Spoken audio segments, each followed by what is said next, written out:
that was where Epstein was at. It was your county. Who is the journalist, first of all, who wrote this story? I can't remember. I mean, I only had one conversation with him in 2019.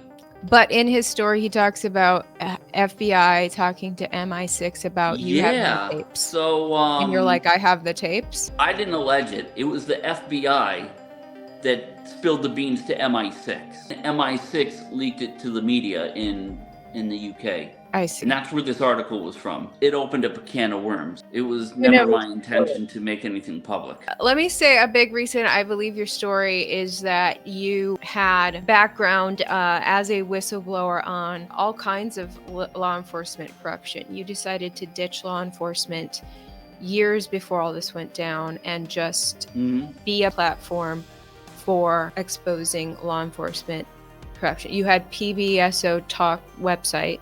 Yeah. And law enforcement would come to you.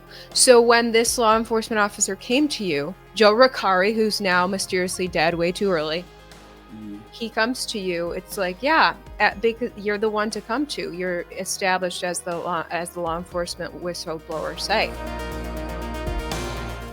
Hello, everyone. It's great to be back with you. Elizabeth Lane and I are joined once again by John Mark Dugan. John is the Palm Beach County Sheriff's Office whistleblower who is alleging that he has some of the Epstein tapes. And after the podcast last time, I was very skeptical last time. After the podcast, I'm convinced you have them. And all the feedback I got is agreeing with me. Yeah, and I always thought that it didn't make sense for John to, make up all this stuff for nothing. It only brought him more headache. Let me just interrupt for a second. I didn't allege it. It was the FBI that spilled the beans to MI6. And then it opened up a can of worms. It was never my intention to make anything public. So tell us again briefly how you found out that you had the tapes. Well, I mean, I knew that I had something. It's because of the call from the journalist, right? Well, no, I didn't find out until he wrote the story. So when he called me, he was asking about Joe Ricari, who was a friend.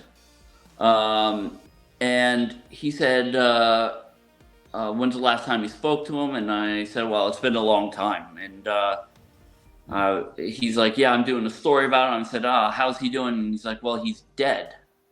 And I was really shocked. Yeah, there's the article about him dying after a brief illness at age 50. I want to get to the bottom of how he really died. Right. Yeah. Because he was always a really fit guy. He used to go to the gym all the time. So who is the journalist, first of all, who wrote this story that had... I can't remember. I mean, I only had one conversation with him. Okay. And it was in 2019. But in his story, he talks about FBI talking to MI6 about you having the tapes. So, and you're like, I have the tapes? Well, no, I didn't. The FBI told MI6 that I had a drive that was sent to me. And, well, I kind of knew that they knew. The FBI knew because... They took the computer and they probably saw it, Well, not just that, but, they took my computer in 2016. But in 2019, I had the drive sent to me here in Russia in early 2019. And after that, the person who was keeping it safe for me received a visit from the FBI.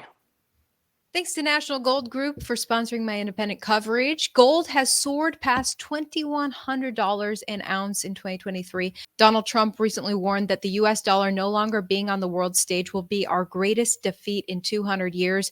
Military conflicts in Israel, Ukraine, and Yemen, plus rate cuts on the table are fueling gold's meteoric rise. Several major banks are all forecasting sizable rate cuts in an election year. Some say this is Biden's Hail Mary attempt to keep the White House. Meanwhile, our national debt is skyrocketing higher.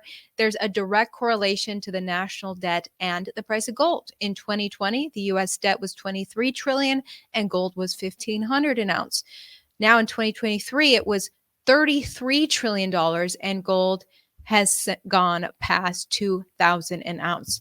Why are so many Americans adding physical gold and silver to their portfolios and retirement plans? You can learn why. Call America's own precious metals company, the National Gold Group. Mention my channel, Ivory Hecker, and you'll always get best in class service from America's conservative precious metals leader. National Gold Group has the IRA fee waiver on all qualifying rollovers. Call 888-617-5927. Get a free investor guide today. She worked for a public defender's office. She was one of the top people in the public defender's office. And I used to keep a rotational backup at her office. And after she sent this stuff to me, she sent me a duffel bag with all the clothes that I didn't have, that I had left behind in the US when I had to flee. And she stuck this drive in there. Now, one of my friends was coming to Russia and he had agreed to bring this duffel bag for me. And when he got here, I had everything fantastic. And I just kind of threw the drive in a drawer and thought really. After this friend went back to the United States, like a few months later, this person who I'm related to somehow received a visit at her office from the FBI. And they started questioning her about the drive. So I can only think that this guy went through my duffel bag and kind of inventoried everything. And when he got back, was probably questioned by the FBI why he was visiting me. And he probably told him about the drive. Well, but still, at this point, I thought nothing of it. And then after this journalist contacted me, it was towards the end of 2019, he wrote an article, and I was really flabbergasted at the article. The FBI told MI6 that a drive was delivered to me, and it was probably containing compromise or compromising information on Prince Andrew. Now, I don't know really what's on the drive because I haven't gone through it all. So I don't know if he's on there or not. And frankly speaking, I probably wouldn't recognize them. I mean, because it's all from 2000. Trying to remember the dates. I think they were from like the mid 90s to. You wouldn't recognize Naked Andrew? What? Well, 1990s Naked Andrew. Yeah. You got to remember these cameras. They're not high definition cameras. Yeah. They're the old like 360 or 480 security cameras. You can't really. I mean, you can't really identify. I'm sure if you knew who it was, you would be like, "Oh yeah, that's so and so." But you can't really. It's hard to see anything. Yeah. Okay, so you learned from this article that the FBI had talked to MI6 about Prince Andrew being on the tapes you had. Right, and then MI6 leaked it to the media in the UK. I see, and that's where this article was from. Okay.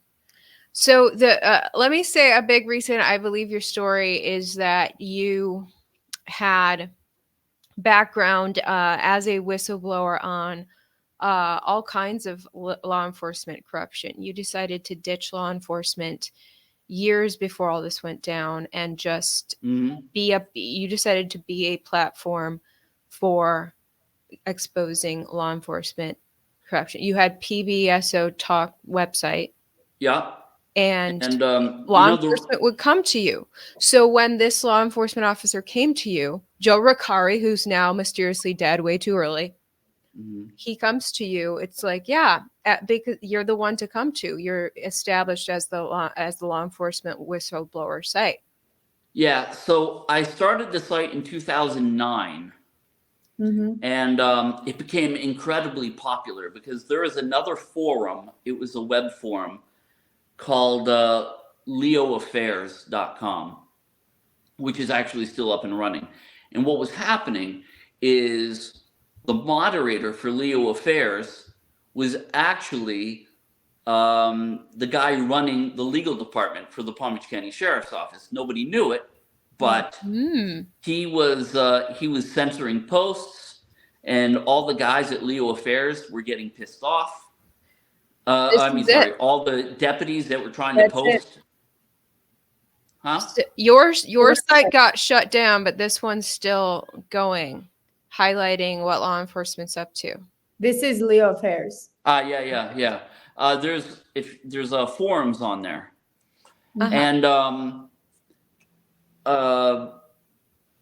so the cops, the deputies, were getting very pissed off that their posts about corruption in the sheriff's office were being deleted, which is why, after I came forward on a sergeant by the name of Brent Rayban, you can Google him, Brent Rayban, Belgrade Punisher.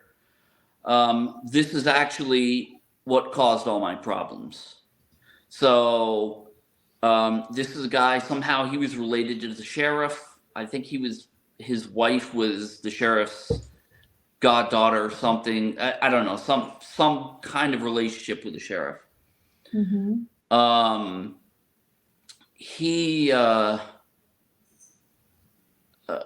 He was running around with a group of guys in Belgrade, just beating the blacks mercilessly. And then after they would beat them, they'd post their photos on Facebook, their bloodied photos, and then they'd take them to the jail. They'd make up like bogus charges on these guys. So this was like when Facebook had just kind of started. It wasn't really popular. I remember those early days when Facebook was like a secret place to I was like in my late teens, and it was like, we can post these things and our parents will never see it. Yeah. So that was the atmosphere of Facebook back then. Yeah, exactly. And so he and his goons, I guess you would call them, were sitting there posting these photos of people that they had beaten, people that were bloody, and they'd post comments like, "Oh, this guy fell down the stairs." Oh, wow. I wanted to beat this guy more, but his children were watching.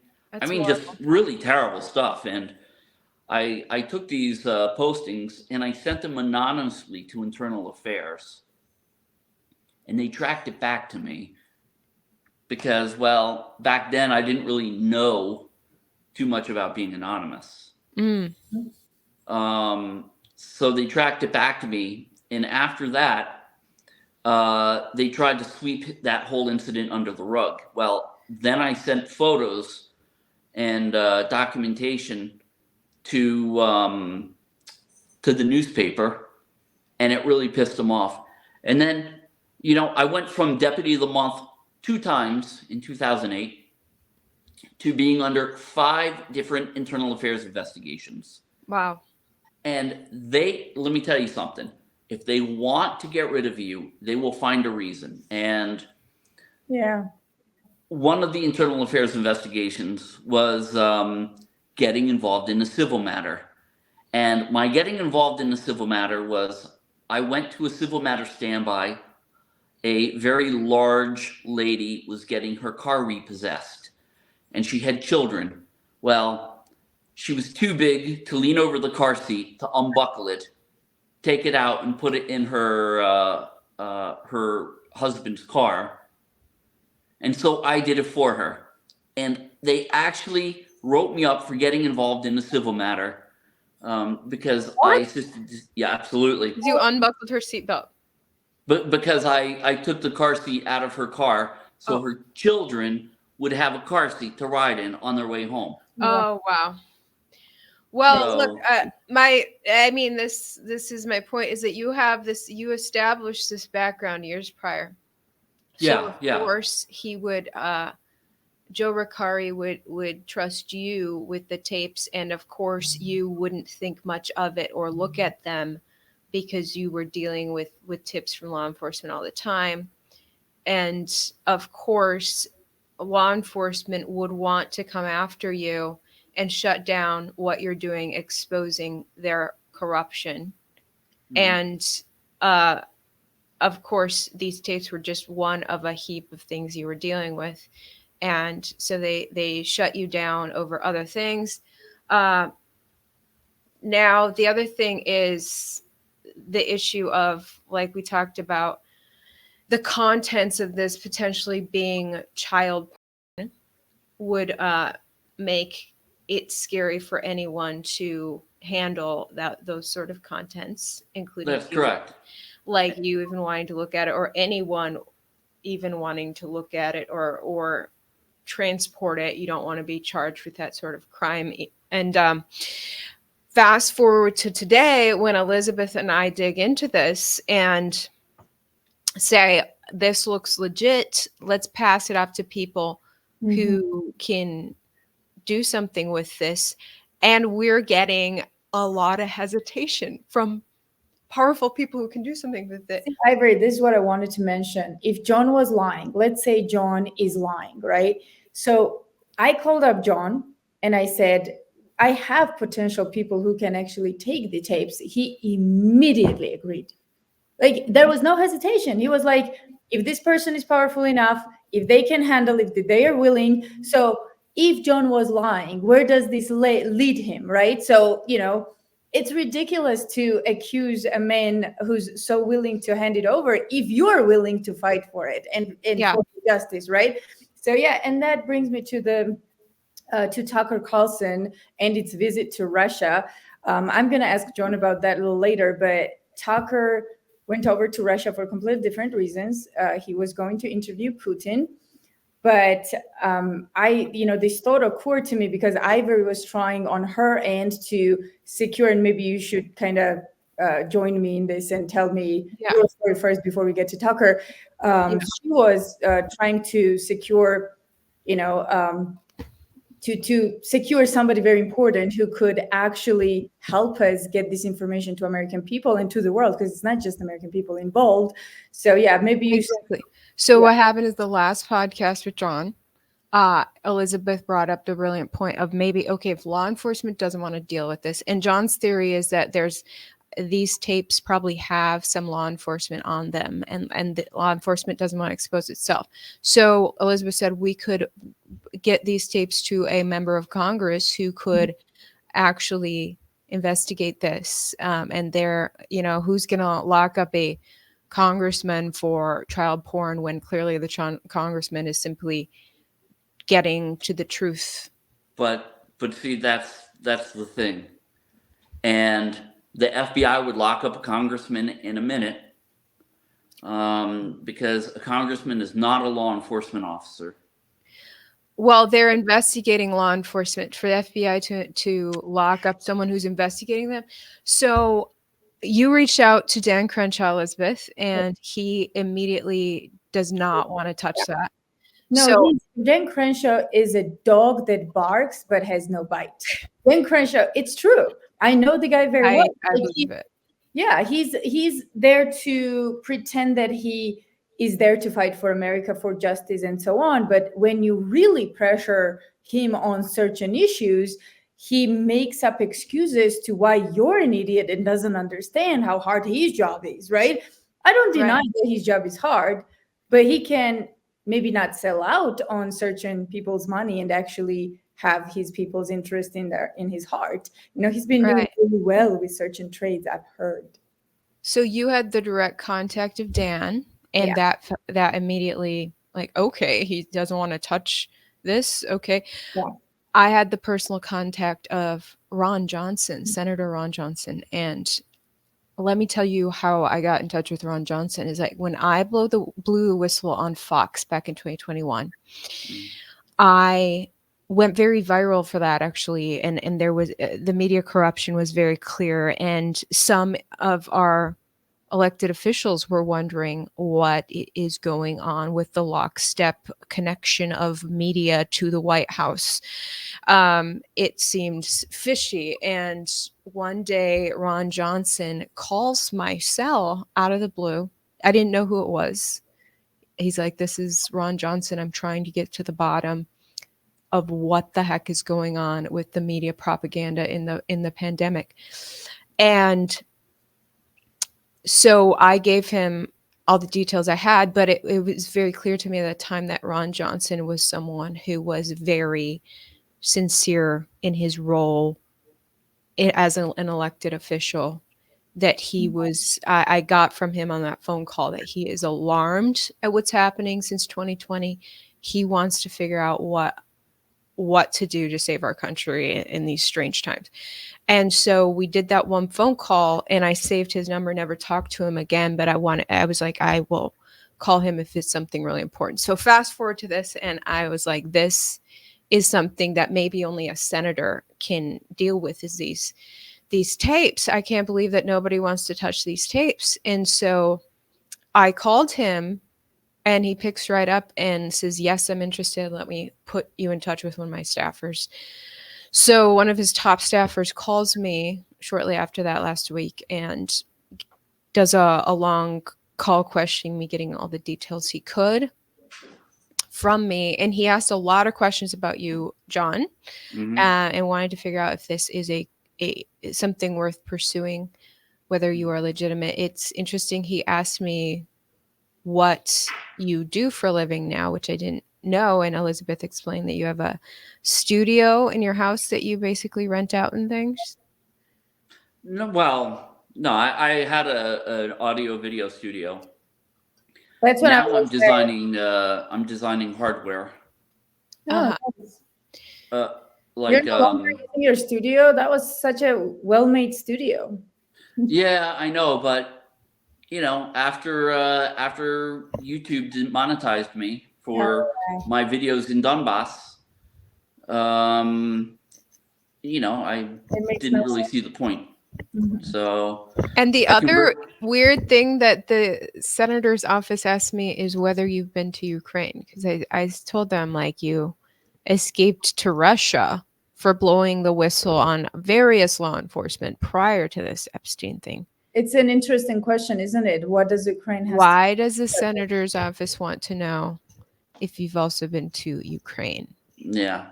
And the answer is, well, according to the United States, is absolutely yeah. I've been there 14 times. To Donbass? Yeah. What about further west? Yeah, I went to Kiev in 2013. 2000. I don't know if they asked that because they're worried you're a Russian agent or what. But I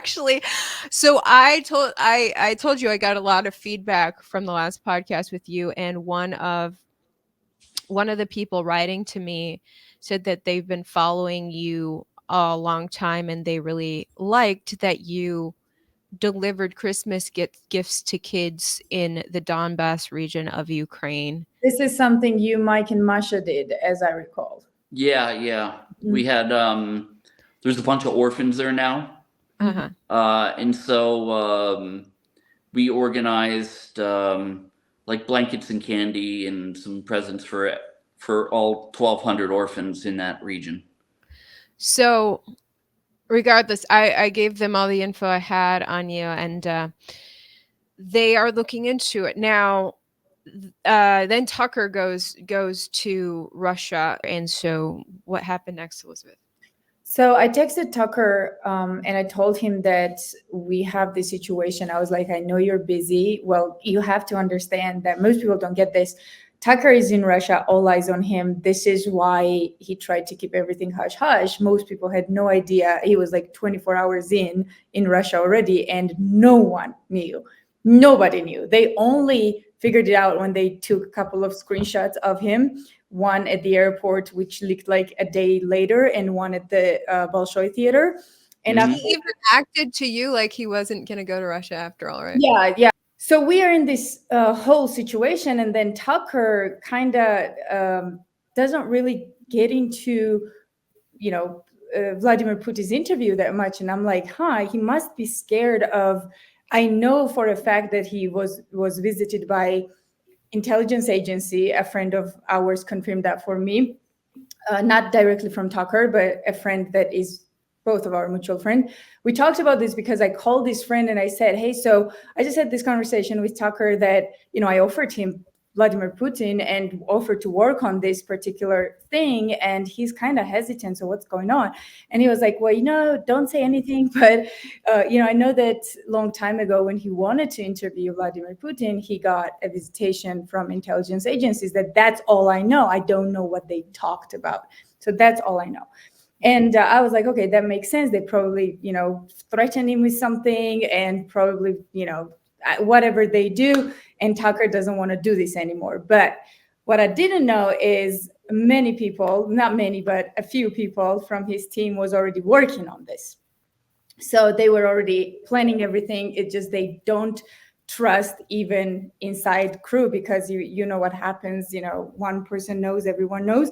So anyway, I found out when he was already on his way to Russia, and most people still didn't know. And so obviously he got there, he tried to keep it hush, but it didn't work. It just exploded in the internet. So next thing I know, I texted him. I was like, dude, like what is the deal? Like, I told you about Putin, you could have said something. So he was like, hey, sorry. So anyway, I understood what happened. Then I said, I got this idea because we had just interviewed John. So I got this idea that why don't I tell Tucker to maybe bring the tapes, because who else is better than Tucker, right? So I wrote him a ginormous message. I said, hey, I know you're busy. I know that you don't have time for this. I know you don't have time to even get ready to, figure out logistics to how to get these tapes in the United States. But just know that there is a person, his name is John Dugan. I explained everything. And he goes like, yeah, let me think about this. Then I wrote him again next day that, hey, so I know you're busy, but this is something still very important for American people, or something like that matter. Like, I don't remember exactly what I wrote, but something like that. And he goes like, thanks a million, which is what Tucker does when he doesn't know how to, maneuver a situation, like either say yes or no.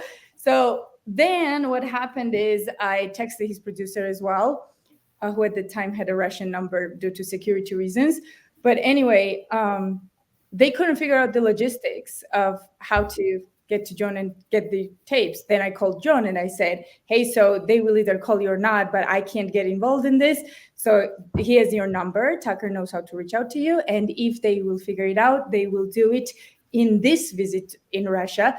If not, they will connect with you afterwards. But see, here's the problem. The problem is not the logistics here. Okay. The problem is when Tucker goes back to the US, they're going to take every device he has and they are going to copy it at the airport. And he knows that. That's probably why he didn't take the tapes. Yeah. So I didn't think about this until you told me. So when me and John communicated right before Tucker left, John mentioned that. I was like, that's probably exactly what he's thinking. As soon as he walks in the airport, if he has something on him, that's going to get confiscated, period. And he's probably never going to see it again. So he's smart enough. No, they won't confiscate it. But what they do at the airport, and this is happening to a lot of people that I know that are going to the United States from Russia. They are taking their phone and they're cloning it. They're taking their computers, they're cloning them. They're doing all this stuff, and you would think that it's a violation of Fourth Amendment right to privacy.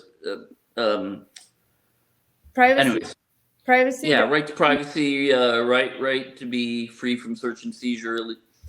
You would think. Yeah, but they are doing this, and they are doing it kind of forcefully. So John, did Tucker ever get a hold of you? Elizabeth gave him your contact. No, he never called. No. Tucker never got a hold of you. No. So this is the thing. But he does have my book.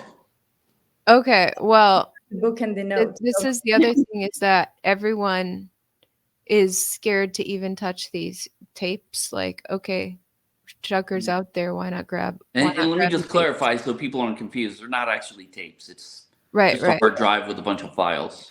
Video files, right? Yeah, yeah. Exactly. Probably So- at one point they were tapes, but then they were put on CDs or DVDs. I can't remember. And then they were copied to the hard drive from there. So, John, quick question, and you're absolutely okay not to respond, or we'll just cut it out. I'm intrigued. What note did you leave Tucker? Because I know you left a note.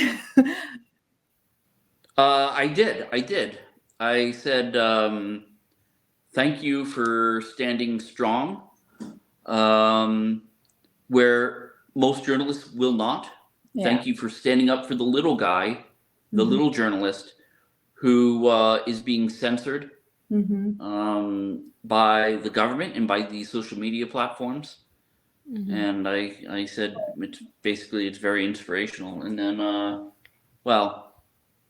I don't know. Hold on. Maybe. Hello? Oh, we lost John. Oh, okay, never mind. Well, I was going to read you. I took a photo of what I.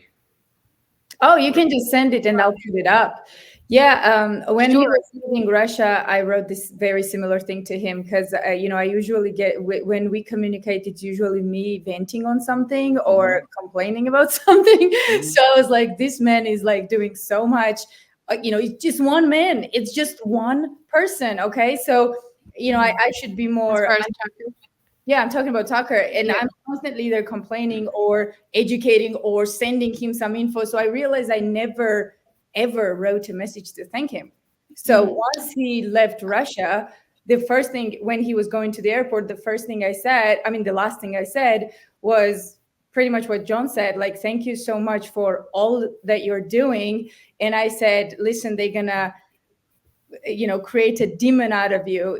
They already started on CNN. They already started saying, "Oh, well, other people have tried to interview Trump." Blah blah blah. Yeah. Of course, Tucker has no idea. Well, the EU now wants to sanction him. Yeah, EU wants to because he's doing an international interview, which is outrageous. This is absolutely Barbara Walters historically with ABC and NBC would interview world leaders. Absolutely. Like if Barbara Walters was Tucker's age, like crazy terrorists too. So you know what? And I like how they tried comparing him to Jane Fonda. It's like Jane Fonda did not go to do an interview with the world leader. Exactly. Jane Fonda went to protest the United States and to show support for the North Vietnamese army. Rightfully so, which was actually a right move to do. We found out later. Now, with the Gulf of Tonkin incident. Yeah. Anyway, I don't want to get too off track, and we can't. But I just wanted to say something about this message. So I write him that, be careful. They will put you up as a traitor, which they have. And then I said, listen, these people, media, they are not many. They're just a squeaky wheel. Most Americans are with you, most Russians are with you, and most Europeans are with you. So you've got the people in media. So the funny thing is his response right before he goes to the airport is like, media, I'm into that. So it's like, he understands. He's not stupid. He understands that he's going to have this wave of criticism coming at him. But what pisses me off, though, is what you mentioned, Ivory. EU is sanctioning an American citizen for going and interviewing a president with of the country with whom we are not in war with officially. Now that that has to really, get Americans' attention. Like, so EU, what right does EU have to sanction an American citizen for doing his job? Who is you? The question is, it's not even a matter of if we're in a war of this or not. We should be able to interview everybody because In every conflict, all sides should be heard so that reasonable and rational decisions can be made and conclusions can be drawn. Barbara Walters is one of the most iconic American journalists, and she's an icon because she would do these interviews with world leaders. Would EU sanction Barbara Walters? That's the question. But we're way off topic. I want to, before we finish this up, circle back with some of the feedback I got on John Mark Dougan. Mm-hmm. I got an email from a woman named Tammy Risaliti. She says, "Hi, Ivory. Mark Dougan is telling the truth. He tried to help me when my children were taken illegally from Canton, Ohio, and trafficked to Palm Beach County, where my children's father lived with the stepmother who worked in the 15th Judicial Circuit with a corrupt judge, John Phillips." On Oh, yes, I remember. Okay, do you? Okay, so I'm getting all this feedback. She's one of a series of emails and comments I got. She talked to you in 2010, and anyway, you helped her, but she says, "I found Mark on the Palm Beach County Talks website." PBS will talk, yeah. Yes, the sheriff's office. That's the law enforcement whistleblowing website that I had, yeah, which was shut down by law enforcement, right? Yeah. Like, so sketchy. Anyway, so everything, a lot of what you're saying checks out. I mean, I don't, it's hard to verify everything you're saying, but well, I never asked for any of this. I never wanted the publicity. The only time look, I have nothing to hide. When you guys come asking me to speak on the record, I don't have a problem with it. I don't go soliciting myself. I've never tried to sell these for money. I've never asked anybody for money. There's no motivation for me. This is something Senator Johnson's office asked me about. Did he seek you guys out? I was like, no, Elizabeth tracked him down and got him to agree to an interview. So we sought John out. Yeah. Oh, you mean interview? Yeah, I reached out to John, but the first time I met John was not because of an interview. It was actually very much because of mutual friends. And I had no idea who he was. This is the crazy, me, who's all over the, sometimes Ivory sends me like this conspiratorial stuff when, this funny memes or whatever. I always send her jokes, memes about conspiracy theories, because that's Elizabeth. And even I have never heard of John. So can you imagine how much they suppressed this story? Like, even I had no idea who he was. So John's been extremely censored. Yeah, in the past year. But literally, yeah. So after having you on, hearing from all the people who used to follow you before you got censored, that's cool. Yeah, it was. So I definitely believe your story, and I also heard from a good friend of one of the Epstein whistleblowers who was brought out there to Palm Beach County as well, and was very emotionally damaged to this day by that experience. And anyway, Epstein, that was where Epstein was at. It was your county. So John, there's something interesting. Chief Deputy Michael Gauger from the Palm Beach County Sheriff's Office. A detective contacted me not too long ago, in 2018, and said that he was investigating Gauger for sex trafficking. And they even had videos of him, and they were using them. One of the pawn shops who was involved in the sex trafficking ring had videos of Gauger having sex with girls. And these videos were being used to blackmail him so that they were untouchable. And the detective, I can tell you now because it's public information, the detective by the name of Dean Johnson, who was with Internal Affairs at the Palm Beach County Sheriff's Office, tried taking this to the FBI, and the FBI shut it down. Wow. Yeah. Strange stuff. Oh, the woman, this woman also sent me your old phone number. I guess it's your old number. 561. What area code is that? Can I show this? It's Palm Beach County. Go ahead. She sent 561. She sent me the screenshot to prove that she's not making this up. What's the next 3 digits? 370? 561346. 346. Maybe it's not your 7065. 7580. I just gave away a number online. It's been a long time. And the contact is connected to a Facebook page, Kristen Lederer. Who's that? Who? Kristen Lederer. It's probably a new owner of the Wait, number. my phone number? This Facebook is on her contact for you. I don't understand. So I don't know. And she just sent me a screenshot of this just It to could prove be, that guys, it she's could not be- making up her connection Could to you. be some new owner of the. Yeah, I haven't had that phone number in 10 years. Okay. Well, longer than I that. figured. Now that you're in Russia. It would have been. Let's see. I had that phone number back in 2008. Is when we got rid of it. No, 2010, Wow. 9, 10, somewhere in there. So, I John, see. I have a question for you. So, how Yeah. do you see the fate of this hard drive? So, let's say, like, we were to get it out, and there were people in America who wanted to fight for the justice and wanted to do something with it. How do you see? We were talking about logistics. How do you see getting it out without problems? Because it still has to make. It's always. There's no way. There's no way. It's. So what if whoever Russia takes it out, breaks they're going to have problems. So, what if Well, Russia breaks it? Here's what I would tell every single person that watches this. Mm-hmm. And the ones that know me from my past, hi guys.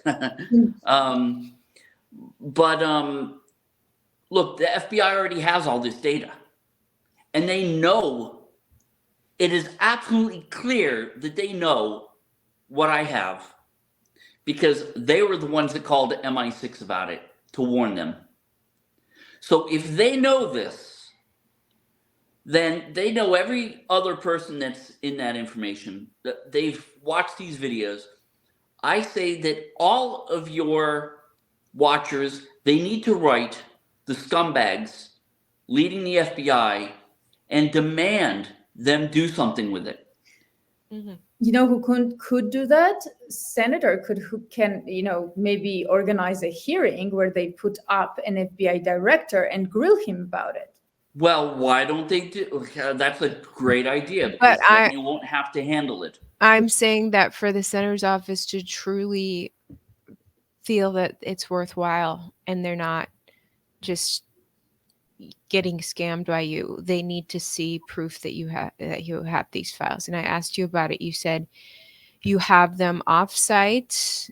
Mm-hmm. These files are not with you. But I was saying before the show, hey, John, can you at least get 1 or 2 video clips to me, not ones that show evidence of fraud, or I mean not fraud, but of a crime, because I don't want to be charged with child porn. But send me something from the tapes just proving that you have them. And you said that you have them in a very remote location right now. Yeah, they're in South Russia. Mm-hmm. Okay. Yep. And they've been in South Russia ever since right after that story came out. I decided I needed to do something with them instead of keeping them here. Okay. Mm-hmm. So someone just needs to go get a few clips of these, prove it to the senator. Well, look, MI6 can prove it to the senator. Well, it's already confirmed. It's already confirmed. I'm sure they're going to play dumb. They're probably going to. It's already been leaked to a journalist. Somebody at MI6 leaked this to the journalist. I'll send you the article. Ron Chesepiak. That's the journalist's name? That's the journalist who was here when I unlocked the drive. What was the name again? Ron Chesepiak, I think. How do you spell that? Do you have my Facebook? No. No, send me your Facebook. Well, look me up real quick. It's BADVOLF. Okay. And then look at my friends list. But look for my personal one. It's my name, John Mark Dugan, and it's in Russian, I think. This is John's eyewitness to checking out the tapes. John looked at the tapes, reviewed about 7 of them. He said there's over 700 video files, he said, and he looked at about 7 of them, had his fill. They were unpleasant to look at. He said one of them was a girl showering, and they all appeared to be hidden cameras in a nice home. And that's all he's looked at, and he doesn't want to look further and get charged with anything. Even though he's in Russia, I don't know about Russia's laws on child porn, but I know America is really strict on that. And lately it's interesting that people who blow the whistle on federal corruption somehow get charged with child. Oh, child porn was just found on your computer somehow. You left it in your Dropbox. Well, they don't have to even have it. I mean, they can just put it in there and say that's what I'm saying. I talked to an FBI agent about it, and he said it's very easy for the feds to plant this stuff on people's computers. Of course. Anyway, my point is that people do get their lives ruined because child porn was somehow detected on their computer. Yeah. So this is a real scare to deal for a lot of people to deal with. The fact that we are talking to multiple big people who, like, maybe someone powerful enough or with enough public figure status would be safe to look at this and bring it to light. I mean, it's a big story. Like, what journalist wouldn't want to be the one to bring this story forward? Absolutely. I'm like, do I have to fly to Russia myself? Maybe I'll trek out to South Russia. And yeah, well, I'm planning to go back, so you're welcome to come. Here's all you do. Like, you take these files, you go to Russia, you buy a computer there with cash, you take the files and bring them up on the computer.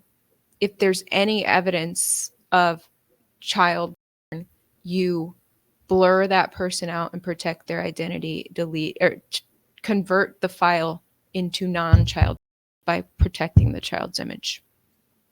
Then you put whatever else is out, or whatever else is on there out.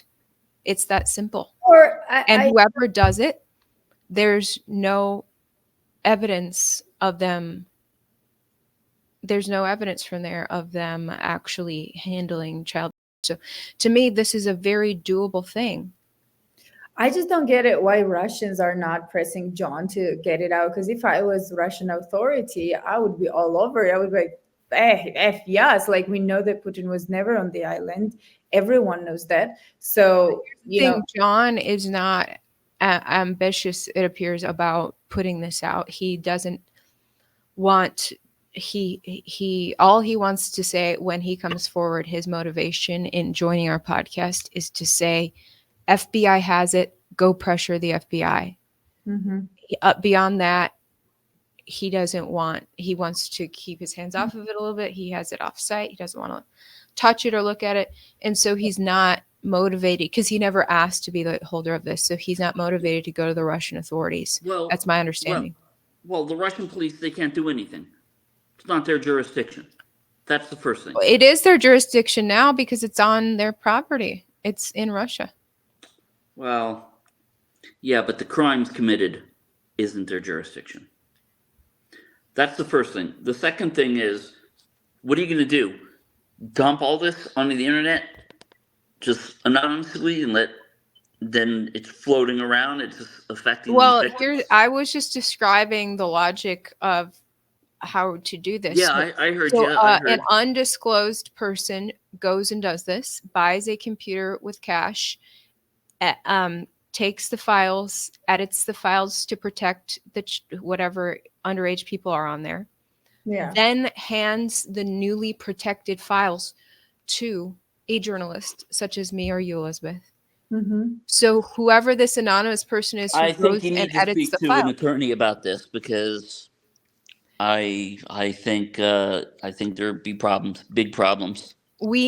All we need is a secret person to buy a computer with cash and edit the Oh, files. Ivy is putting out message. Don't shut up. Like she's just putting out message that hey, if you're there, just buy a computer for us. Get this done. Like, I'm calling all video editor volunteers who wants to be the hero here to go edit the files, protect any underage people who are on those files. So, simply adding a blur will transform the files from child to safe evidence for anyone to handle. Are you sure? Yeah. See, no, I think you need to speak to. I think you need to speak to an attorney because you know what? You know what the FBI would do? They would charge you federally for manufacturing child pornography just for editing that. And here's the thing: if there's sex acts on there, edit out that part, but just convert the files in a way that shows evidence of whoever the key figures are. John, you're in and out, so your screen is going dark. And I think he's like looking for a contact right now. Yeah, I think so. So anyway, just obviously we do not want to see a whole sex scene or anything whatsoever, but any shots of the faces of powerful people or anything. Well, then we got to go back to the whole, these are old videos, 360, 480p max. In fact, some of them probably were taken off tape because there's like lines at the bottom. They're just, I mean, I think you're going to have a hard time identifying anybody. Well, I think it's cowardly not to at least look. I think we should get someone to do that. Well, Lizzie, come to Moscow. I think Tucker definitely. I'll be down anonymous video editor. No, yeah, I mean Tucker has the resources. Let's take an anonymous video editor out there. Has nothing. Okay. Well. No, I'm totally down to come in and just looking at it and verifying that yes, you know, there are those tapes, which I believe, John. And yeah, I'm totally down. I'm coming back anyway. So yeah, I can't wait. Of course, Russia is always my destination. I love being there. I love being in Moscow, especially maybe not in winter. Although I have to admit that it was not as bad. Like people say, it's so cold. Like it's typical, like I don't know, New York type of cold for me. So I don't know, but yeah, I love Moscow. So I'm definitely going in summer. So I think that whoever does the video editing, whoever reviews the raw tapes, does the video editing, should be completely unassociated with whoever puts the videos out. Yeah, that's a simple plan. Therefore, the person who puts it out can just be the media outlet who has a source, but did not. Or pressure the FBI to do their fucking jobs. And right, nobody but has I just to put don't their ass on like the line. they're clearly not going to, though. And there's you know, I think their corruption. I think we're at the point now. If enough people come forward and enough people show enough outrage, that they will. Okay. Anyway, this and I think I like your idea with the congressional hearing. Yeah, I think that FBI should be put on the stand by. Here's the thing. I think Senator Johnson would love to pursue this, but he needs some confidence that he's not chasing some fake story. Well, I understand that. Of course, if you're going to put a hearing on, you want that, you know. You need to see some sort of proof. Yeah. You know what he should do? He should contact the journalist that wrote that story in 2019 and figure out who was the MI6 officer that leaked. So who's the FBI told him. Send me the story from that journalist. Okay. Yes, yeah, send the names and the story, and we'll get to it. And I think it will be an interesting. You know, they are conducting hearings on UFOs. I think if, you know, before we even get to UFOs, we should clean up the files in the government. Yeah. The UFOs. Right. Okay, we went a little long today, but John, it's been so great talking to you. Any last words? No. Any last words? I really want to ask you on spot. Sorry, just one more question. So Tucker visited Russia and West had meltdown, right? But you had a firsthand experience from Russia, being there. What happened there when he visited? Like, how did Russians react? They're just very interested. Mhm. You know, Russians love Americans. They do. They don't like the American government, That's but true. they love Americans. You know, and it's from the Soviet era when, you know, stuff from America was cool. Like they would pay 3-4 times the amount for a pair of blue jeans. They Yeah, would buy like bootleg Michael Jackson tapes. they loved Jackson. Yeah, Yeah, rock and right. American rock. Yeah, And Russians are really, they're very disappointed yeah. in what's happening right now. They're disappointed that they have that people think so badly about them. Mhm. And you know, the reason people think badly about them is not because of what Russians do. It's not because what Russia does. It's because how the American government is portraying this, and 100%. it's heartbreaking for these people. Yeah, so Tucker got a really hospitable, welcome. I heard so, which I never doubted because Russians are very brotherly nation Yeah, and absolutely. they're very hospitable, just like us. So I knew that they would probably give Tucker all the best, which they did. I mean, you saw where he was sitting in the theater of Bolshoi, and he got the king treatment. So, which was great, right? So Yeah. Thanks, well, guys. thank you so much, John, for coming again. Yeah, sure.